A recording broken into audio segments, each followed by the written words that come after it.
여호와를 기뻐하는 것이 힘이다. 여호와를 기뻐하는 것이 힘이다라는 제목으로 말씀을 전하도록 하겠습니다. 우리 옆 사람이랑 이렇게 좀 인사합시다. 우리 그래도 2026년 새해 첫 예배 아닙니까? 새해 복 많이 받으세요. 한 번 더 이렇게 인사합시다. 새해 주님과 동행하시길 바랍니다.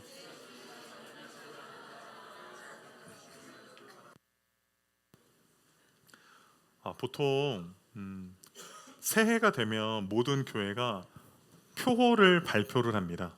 표호. 근데 우리 드림교회는 아시겠지만 표호가 없어요. 표호가 새해 표호가 없습니다. 보통 뭐 하나님과 소통하는 교회, 내 지경을 넓혀라 뭐 이런 거 있잖아요. 열방을 품는 한 해 이런 게 있는데 저는 이제 드림교회 개척할 때 표가 굳이 필요한가 저는 그런 생각을 했어요. 물론 제 생각이 바뀔 수도 있어요. 바뀔 수도 있지만 매주 드려지는 예배가 내 삶의 표가 돼야 돼요. 그 한 주간의 이정표가 되어야 합니다. 그러나 특별히 우리가 한 해 동안 기억해야 될 표와 같은 큰 숲과 같은 말씀은 새해 첫 주일 드려지는 이 예배의 말씀이 우리의 2026년 모두의 삶의 표호가 되기를 바랍니다. 저는 오늘 말씀을 통해서 세 가지로 말씀을 전달하고 싶습니다. 우리 첫 번째 한번 같이 읽어봅시다. 하나님은 슬픔에 머물지 말라 명령하신다. 슬픔을 중단하라, 근심을 중단하라. 첫 번째로 주시는 말씀입니다. 오늘 본문의 배경을 먼저 설명을 드리면요, 이스라엘이라는 나라는 70년 전에 이미 바벨론이라고 하는 강대국에 의해서 멸망했어요. 그러니까 나라가 없어진 거예요. 성전이 무너지고 성벽이 다 불타 없어졌습니다. 그리고 거기에 있는 대부분의 사람들은 바벨론의 포로로 끌려가서 살았습니다. 70년이라는 시간이 지났습니다. 그러니까 뭐 적게는 그 2세대들이 태어났을 것이고 많게는 3세대들도 태어났을 것입니다. 그런데 이제 그들이 느헤미야라고 하는 이 느헤미야라고 하는 사람은 이 바벨론의 고위 관료인데 핏줄은 히브리인이지만 이스라엘에서 태어난 것은 아니에요. 그런데 예루살렘에 있는 자신의 동족들이 어려움을 겪는다는 이야기를 듣고 왕에게 허락과 원조를 받아서 70년 만에 사람들을 이끌고 이 땅으로 예루살렘으로 와서 성벽을 재건한 거예요. 그래서 52일 만에 성벽을 완공하고 수문 앞 광장에서 모든 유대인들이 모여서 에스라 선지자가 말씀을 전하는 것이 오늘 본문의 배경입니다. 그런데 놀라운 것은 그들이 말씀을 들을 때 보였던 반응입니다. 우리 느헤미야 8장 8절, 9절 상반절까지 한번 읽어보겠습니다. 하나님의 율법책을 낭독하고 그 뜻을 해석하여 백성에게 그 낭독하는 것을 다 깨닫게 하니 백성이 율법의 말씀을 듣고 다 오는지라. 레위인들이 이제 이 율법의 말씀을 낭독하니까 사람들이 어떻게 됐어요? 그 말씀을 듣고 깨닫고 눈물을 흘렸습니다. 왜 울었을까요? 감동적이어서? 우리가 세운 이 성벽이 너무나도 멋있어서? 그게 아니에요. 말씀을 들으니까 깨닫게 되는 거예요. 뭘?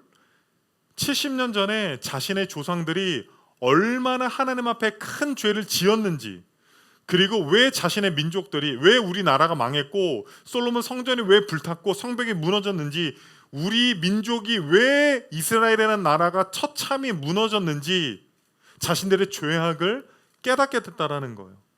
그래서 그 말씀을 들으면서 이스라엘 백성들이 눈물을 흘리고 있습니다. 그런데 울고 있는 이스라엘 백성들에게 하나님은 이렇게 말씀하십니다. 느헤미야 8장 9절과 10절 한번 읽어보겠습니다. 오늘은 너희 하나님 여호와의 성일이니 슬퍼하지 말며 울지 말라 하고 이날은 우리 주의 성일이니 근심하지 말라. 보통 여러분의 자녀들이 울면 어떻게 해요? 너 울지 마. 너 울면 더 혼나. 막 이렇게 하는 부모도 있지만 요즘 부모들은 안 그러잖아요. 좀 이렇게 달래고 울고 있으면 어느 정도 좀 달랜 다음에 뭔가를 하려고 하잖아요. 그런데 지금 울고 있는 슬퍼하고 있는 근심하고 있는 이스라엘 백성들에게 울지 말라라는 거예요. 슬퍼하지 말라라는 거예요. 정확히 히브리어를 번역하면요. 슬픔을 근심을 중단하라. 당장 지금 당장 멈출 것을 하나님께서 권면이 아니에요. 너 상황이 좋아지면 너 환경이 조금 나아지면이 아니라 지금 당장 슬픔과 근심을 멈출 것을 이야기하고 있다라는 거예요. 왜 그러셨을까요? 이스라엘 백성들 우는 거, 근심하는 거, 슬퍼하는 거 어쩌면 정당한 이유인데 하나님께서 그들에게 그것을 명령하신 슬픔을 금지할 것을 명령하신 이유가 있다라는 거예요. 여러분 심리학에서 외상 후 성장이라고 하는 용어가 있대요. 영어로는 이제 포스트 트라우마틱 그로스라고 하는 단어인데 여러분 어떠한 사람이 너무나도 큰 실패를 경험하고 큰 고난을 경험을 하면요. 그 사람이 선택하는 길은 두 가지의 길이 있대요. 둘 중에 한 가지를 선택을 하는데 첫 번째 길은 무엇이냐면요. 그 실패를 계속 되새기는 거예요. 되새기는 거. 나는 실패했어. 내가 그때 이렇게 했으면 어땠을까? 이 실패 때문에 막 그 실패에 억눌려 있는 거예요. 그래서 여러분 이 트라우마는요 꽤 깊어요. 어떤 사람들은요 나이가 60이 넘었는데요 어렸을 적에 부모님에게 학대받았던 거 지금까지도 그것을요 마음의 상처로 갖고 있는 사람들이 있어요. 그러니까 이런 사람들의 특징은요 실패와 아픔과 고통을요 어떻게 해요? 소가 되새김질 하듯이 계속 되새김질해요. 그때 이랬어. 그때 실패했어. 그때 이런 상처가 있어서 계속 그것들을 되새김질하니까 그 상처가 아무는 것이 아니라 내 마음과 삶에 더욱더 또렷이 박히는 거예요. 이런 사람들이 대부분 다 우울증 걸리는 거예요. 우울증. 그런데 또 다른 길이 있대요. 큰 실패를 경험했지만 큰 상처와 아픔이 있었지만 두 번째 길을 선택하는 사람들은 자신의 실패를 인정한대요. 그런데 인정할 뿐만 아니라 거기서 배우고 성장한다라는 거예요. 여러분들은 어떤 스타일이에요? 큰 실패를 경험했을 때, 상처를 경험했을 때 그 상처에 파묻혀서 계속 되뇌이는 스타일이에요? 그때 엄마가 나 버렸어. 뭐 어쨌어? 나 힘들게 했어. 내가 그때 이렇게 선택했으면 어떻게 했을까? 그거를 계속 되뇌이면요, 그 실패에서 벗어나올 수가 없어요. 하나님은요 지금 이스라엘 백성들에게 슬픔을 중단하라고 하는 그 이유는 무엇이냐면 이스라엘 백성들이 그 슬픔을 계속적으로 되뇌이는 쪽으로 가고 있는 거예요. 물론 우리는요 하나님 앞에서 우리의 죄악을 하나님 앞에 꺼내놓고 회개하고 눈물을 흘려야 합니다. 그런데 회개는 회개로 끝나면 안 돼요. 눈물은 아픔과 슬픔으로 끝나면 안 됩니다. 존 오웬 목사님은요 이런 말을 했습니다. 우리 같이 한번 읽어보겠습니다. 회개는 죄를 미워하는 데서 시작되지만 그리스도인의 안에서 기뻐하는 데서 끝난다. 슬픔이 주를 영광스럽게 하지 못한다면 그것은 정당하지 않다. 물론 우리는 우리의 과거의 상처와 아픔들을 통해서 슬퍼할 수 있어요. 눈물을 흘릴 수 있어요. 그런데 회개는 그 슬픔은 그것으로 끝나고 그것으로 우리의 정체성이 되면 안 된다라는 거예요. 그것이 하나님께 영광을 돌릴 수 있는 삶으로 거듭나게 하지는 못한다라는 거예요. 2026년이 밝았습니다. 여러분들 중에서 2026년을 기대하는 분들도 있어요. 새해 주실 은혜들, 하나님께서 나와 함께 하시고 나를 인도하실 그 주님을 기대하는 분들도 계시지만 어떤 분들은 이런 분들도 있어요. 기대가 안 돼. 왜냐하면 2025년이나 2026년이나 내 환경이 똑같아. 내 삶이 똑같아. 여전히 삶의 어려움들과 장애물들이 눈앞에 보여. 그러니까 2025년에도 특별한 건 없었는데 2026년에도 특별한 게 없을 거야. 기대감보다는 그 인생의 장애물들을 보고 마음속에 근심하는 분들이 있을 것 같아요. 저는 그런 분들에게 이 말씀을 소개하고 싶습니다. 요한복음 14장 1절입니다. 너희는 마음에 근심하지 말라. 하나님을 믿으니 또 나를 믿으라. 너희는 마음에 근심하지 말라. 하나님을 믿으니 또 나를 믿어라. 예수님께서 제자들에게 말했어요. 이제 곧 나는 죽을 거야. 십자가에 못 박혀서 죽게 될 거야. 사랑하는 스승님이 예수님이 떠난다라는 말에 제자들은 근심했습니다. 그 근심하며 슬퍼하는 제자들에게 주님이 하시는 말씀은 너희들은 더 강해질 거야. 너희들에게 복이 임할 거야. 너희들의 환경이 변할 거야. 그것이 아니라 너희는 마음에 근심하지 말라. 하나님을 믿으니 또 나를 믿어라. 여러분, 근심하지 마세요. 하나님을 믿으십시오. 그 주님께서 2026년 여러분이 생각한 것보다 더 좋은 미래를 그려가실 줄 믿습니다. 두 번째입니다. 하나님이 주시는 기쁨은 우리를 지키는 영적 요새예요. 여기서 중요한 건요, 요새라는 단어거든요. 우리 10절 하반절을 읽으면 어떻게 되어 있습니까? 여호와로 인하여 기뻐하는 것이 너희의 힘이니라 하고. 기뻐하는 것이 뭐라고요? 기뻐해라. 주님을 즐거워해라. 거기에서 끝나는 것이 아니라 기뻐하는 것이 뭐라고요? 힘이래요. 힘. 그게 힘이 된다라는 거예요. 힘이라는 히브리어는 마오즈라고 하는 단어예요. 마오즈. 구약에 36번 기록되어 있습니다. 제가 한번 찾아봤거든요. 힘으로 번역된 거는요, 한 5번 정도밖에 안 되는 것 같아요.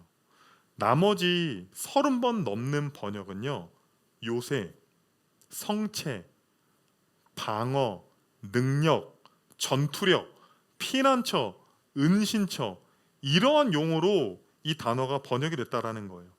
시편 기자는 이 마오지라고 하는 단어 있잖아요. 힘이라는 단어를요, 주로 하나님을 묘사할 때 사용이 되었어요. 시편 31편 3절 상반절 읽어봅시다.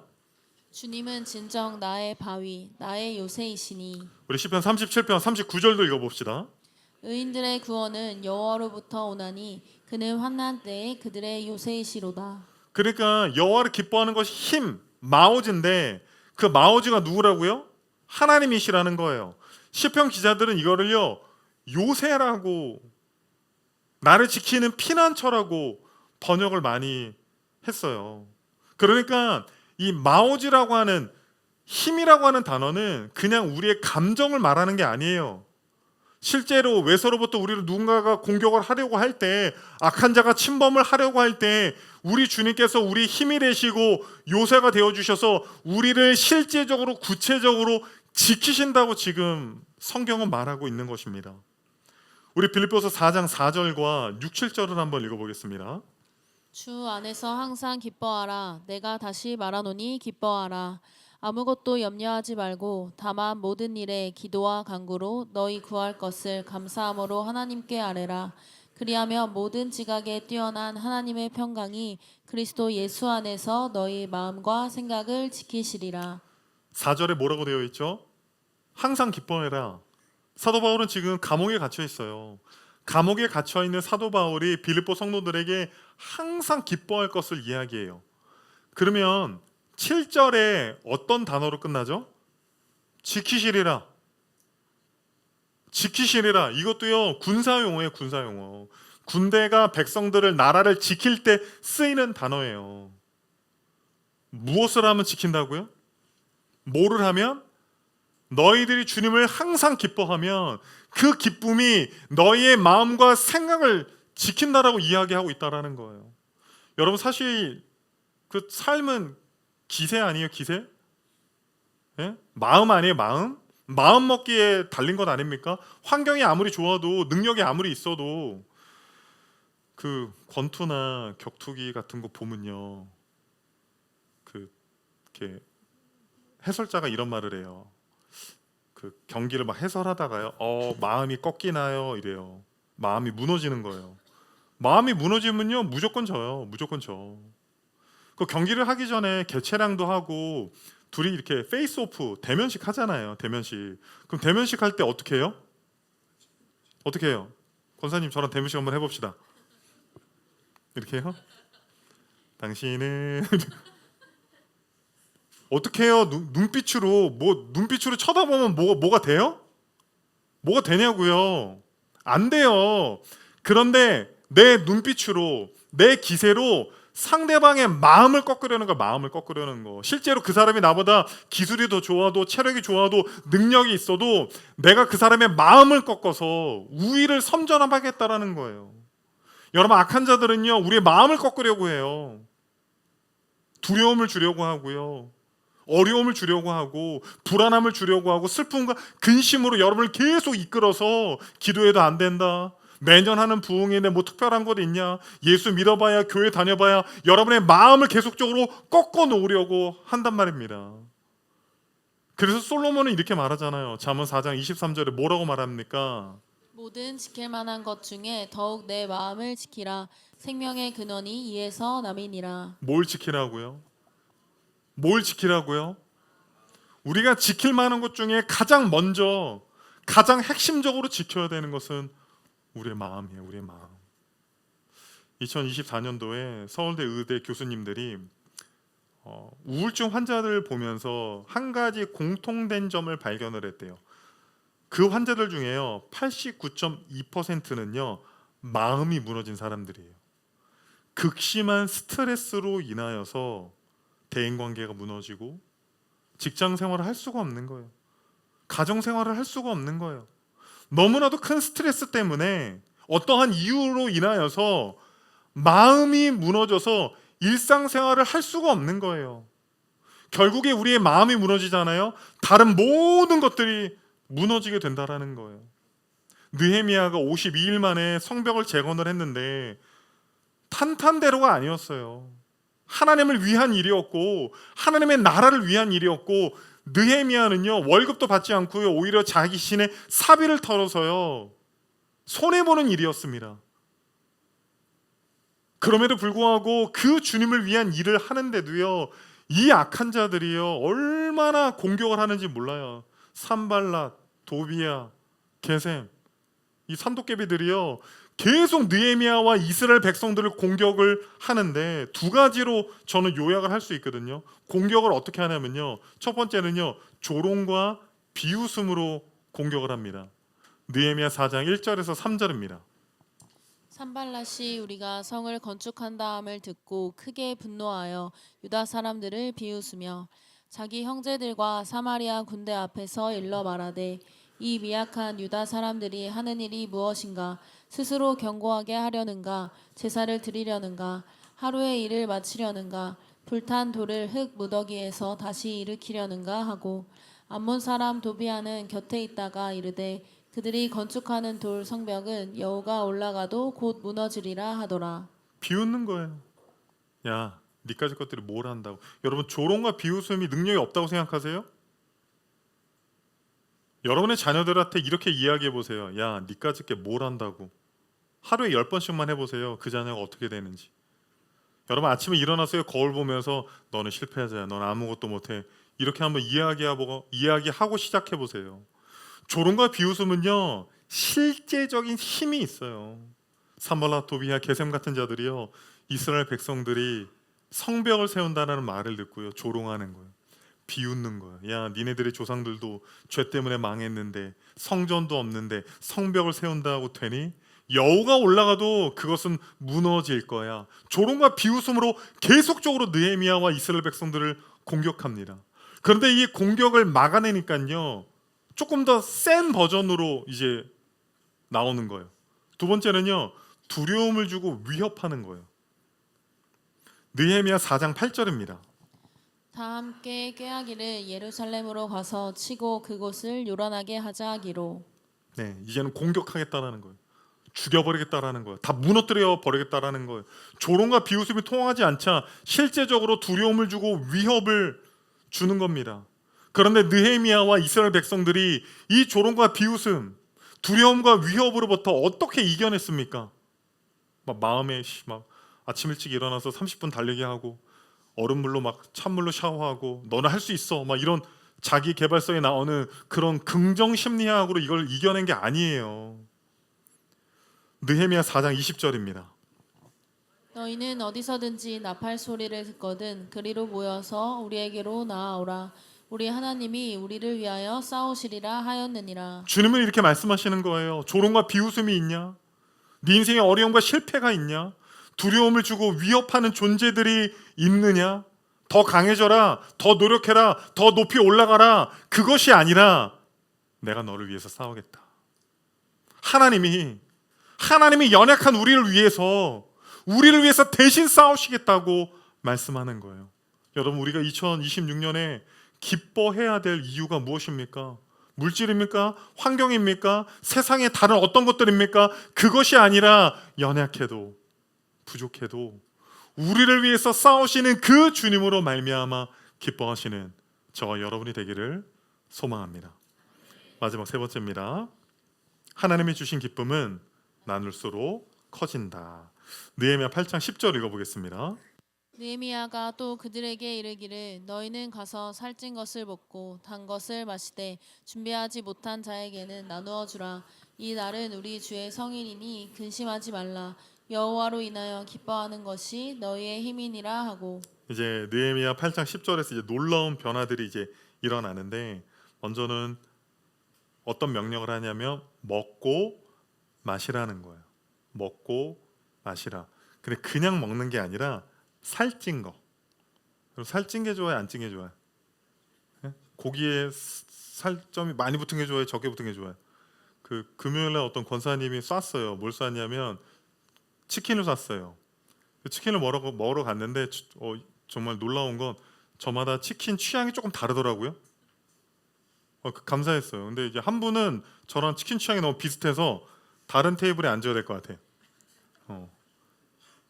근데 그 어떤 권사님은 살점이 많은 게 좋대요. 치킨에 살점이 많으면 뭐예요?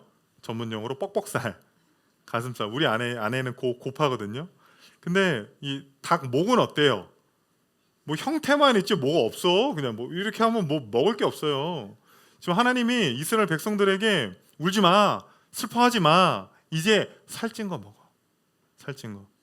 오늘 점심으로 살찐 게 나올지 아닐지 모르지만, 그리고 뭘 또 마시래요? 단 거. 그러니까 이거 먹으면 어때요? 살찐 거 먹고 단 거 먹으면 어때요? 기쁘죠. 기쁘죠. 그러니까 뭐 여러분 얼굴이 지금 설교 들을 때 제일 기분이 좋아. 지금 내가 볼 때 머리를 막 상상하니까. 근데 그 개인의 기쁨을 넘어서라고 우리에게 말하고 있는 거예요. 슬픔을 중단해라. 그리고 기뻐해라. 그런데 너 혼자 기뻐하지 말고 살찐 것을 먹고 단 것을 마시되, 10절에 뭐라고 되어 있어요?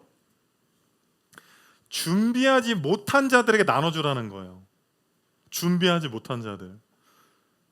지금 바벨론에서 예루살렘으로 이주했잖아요, 이스라엘 백성들이. 그러니까 거기는 부자도 있었지만 더 많은 사람들이, 가난한 사람들이 많이 있었어요. 느헤미야서를 읽어보면요, 어떤 가정들은요 너무나도 가난해서요 자식을요 노예로 팔아야만 했어요. 얼마나 가난하면 자식을 노예로 팔겠어요. 그러니까 여호와의 성일이에요. 오늘은 기뻐하는 날이에요. 살찐 것을 먹어야 되고 단 것을 마셔야 되는데, 기뻐해야 되는데 그것들을 준비할 수 있는 여력이 안 되는 거예요.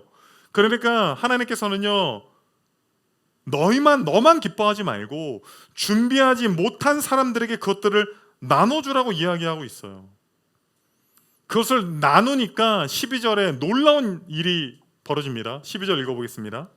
모든 백성이 곧 가서 먹고 마시며 나누어 주고 크게 즐거워하니 이는 그들이 그 읽어 들려준 말을 밝히 알미라. 처음에는 그냥 기뻐하는 거였는데 준비하지 못한 사람들에게 나눠주니까 어떻게 됐어요? 결과적으로 그냥 기뻐하는 게 아니라 크게, 매우 큰 기쁨.